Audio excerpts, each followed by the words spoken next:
اكيد جوعتك النهارده. 5 دقايق والاكل يكون جاهز.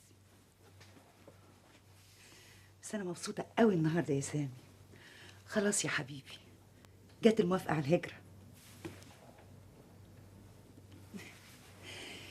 اذا كان على الاجزخانه نبيعها، الشقه نسيبها احتياطي. ايه رايك؟ مش عايز تتكلم دلوقتي؟ براحتك. مالك يا سامي؟ ارجوك كلمني. النهارده حصل لي حته موقف بيخليني متضايق وبلوم نفسي.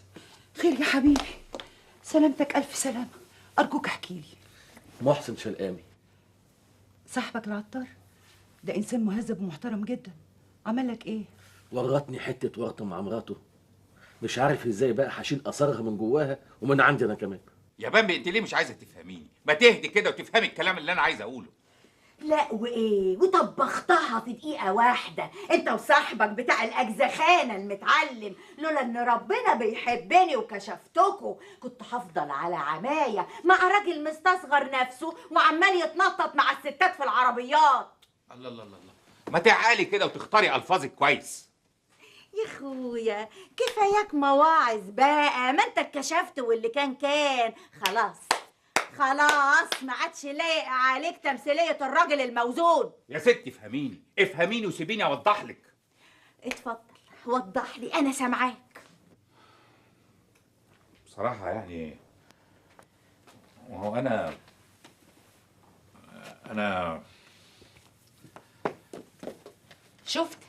شفت عامل زي التلميذ الخايب ساعة الامتحان. ما انت هتقول ايه؟ مش عارف تنطق ولا كلمة بعد ما شفتك بعينيا وبعد ما بعتلي صاحبك اللي جه يكحلها عماها وكشف المستور وقلاعيبك.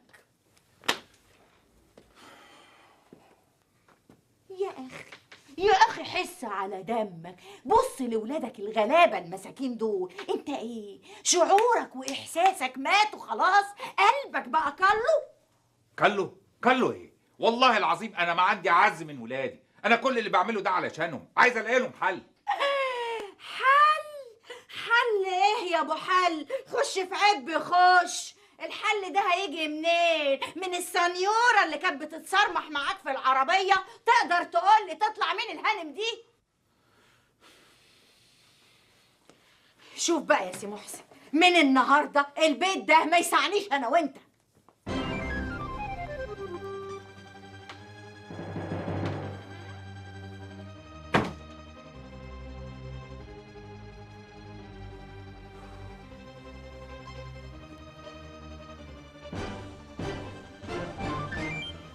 لو سمحت انا عايز احجز سويت.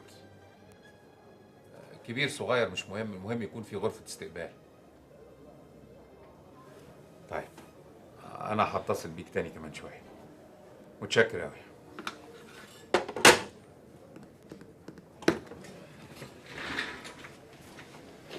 مساء الخير. مساء النور. ايه ده حضرتك مروح يا بيه؟ لا انا ماشي بس مش مروح. عندك مشوار؟ تقريبا. المهم قول لي انت عملت ايه الاول؟ اهو ماشي في الاجراءات.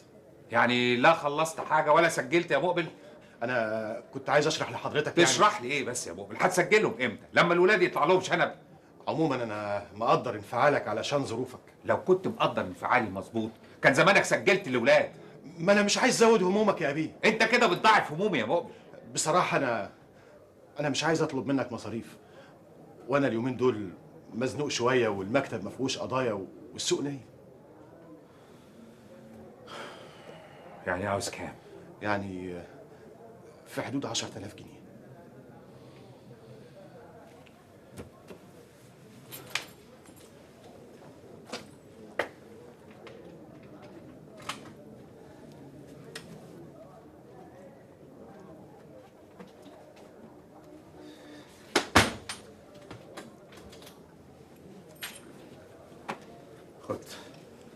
خد دول وبقى عدي على زعتر بكره خد الباقي. لا يا بيه ارجوك، زعتر لا. خلاص بقى عدي عليا في اللوكاندا. اللوكاندا ايه يا بيه؟ الحقيقه مش عارف انهي لوكاندا لغايه دلوقتي، لسه ما اكدوليش الحجز. طب لازمتها ايه اللوكاندا بس؟ بعدين يا مقبل بعدين. بقول لك ايه، اتصل بالوكاله بكره وهم هيقولوا لك انا قاعد في انهي لوكاندا. واضح بقى ان حضرتك مستعجل قوي. فعلا. بقول ايه، ابقى خلي ولادك يجوا يلعبوا مع ولادي، انت عارف انهم وحدانيين وظروفهم صعبه.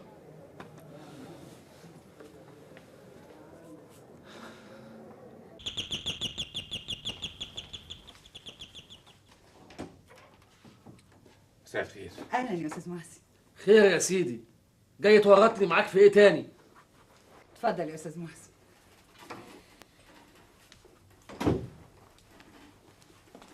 اهلا وسهلا. اتفضل حضرتك. استاذن. لو سمحتي مدام فلورا، ممكن تحضرينا؟ فلورا بقى ملهاش دعوه بالموضوع ده. انا هعمل لكم شاي. لو سمحتي انا عايزك تسمعي كل كلمه هقولها. فلورا بقى ملهاش دعوه بحركات العيال بتاعتك دي. انا جاي عشان اشرح موقفي وحكايه انتوا ما تعرفوهاش، مع اننا اصدقاء عمر. انا كنت صديق لانسان متزن وعاقل تشرفني صداقته، لكن انت صغرتني وصغرت نفسك يا اخي. دي صداقه تورط وتاذي. يا سامي انا مش جاي هنا عشان انت تحكمني، انا جاي عشان اشرح موقفي واقول لك على حكايه اكيد غايبه عنك. قلت لك كله لاولادي، ما بقاش كمان الاولاد عنبايه يلعبوا مع اولادي. انت ايه؟ قلبت عليها ولا ايه؟ مش كنتوا اصحاب؟ ايه؟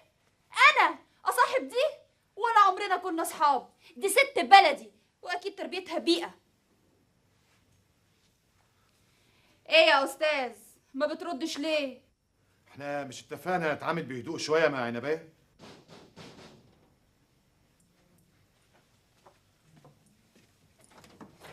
اهلا اهلا حبيبه بابا، اهلا اهلا اهلا اهلا اهلا اهلا.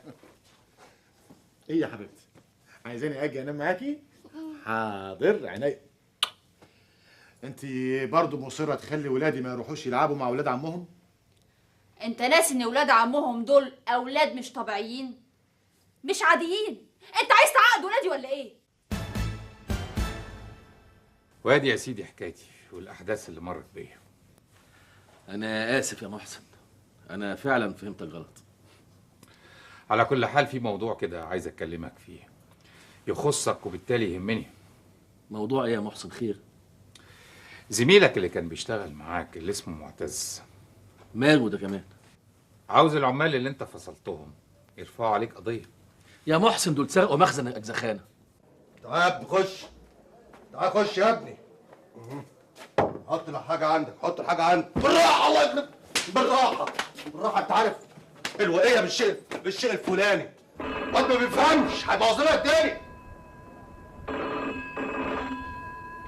ايوه الو، ايوه عايز ايه يا ست القنده؟ انت ايوه القنده. بتاكدوا الحجز يا استاذ محسن؟ في ايه كفاله الشر؟ سويت ايه؟ قصدك سويت يعني جناح كام بقى ان شاء الله؟ 915 915 الدور التاسع غرفه 15. ماشي ان شاء الله هنقول له. حاضر، مع الف سلامه.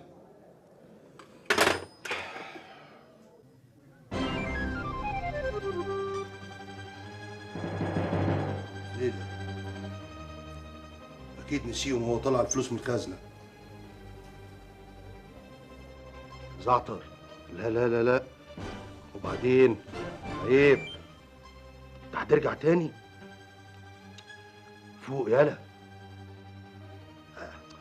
افوق ايه؟ ما هم عمالين يبعزقوا شمال ويمين، وده يكبش في فلوس وده يكبش في بواكي، وانت عمال تكبش في كمون وبهارات وشطه وكراويه. بعدين يلا بقى بالهنا والشفا. لا مؤاخذة يا عم شلقام، ده شوية فكة بس كده. الناس كلها واحد، انت مش جاي من كوكب تاني ولا مخلوق سوبر لمجرد انك عندك صيدلية او صاحب عمل. يا اخ معتز مش معقول الهجوم ده، انا جايبك عشان اصالحك على سامي، وبعدين يا اخي ده انتوا زملاء صيادله زي بعض. قول له يا سيدي عشان شغلني عنده هيستغلني. انا علشان فاهم حق الزماله سعيد بكل جهدي انك تشتغل بعد الظهر معايا مش عندي علشان تزود دخلك. يبقى انا والعمال ناخد نسبة من المبيعات. وانا مستعد نربط الاجر بالانتاج والارباح، ولو في خساره تبقى علينا كلنا. لا يا ناصح، الخساير دي مشكلة صاحب المال. عجبك الكلام ده يا محسن؟ يعني مصمم العمال يرفعوا قضيه؟ ما هو يا اما توافق يا انا وانت يا سامي والزمن طويل. عجبك الكلام ده؟ هتعمل ايه بقى؟ لسه متمسك بافكاره القديمه. كانت ظروف، ايامها كنا كلنا متحمسين يا محسن. مفيش فايده، افكار كلها متشابكه في بعض يا سامي. فين وفين عقبال ما تتفك من بعضها.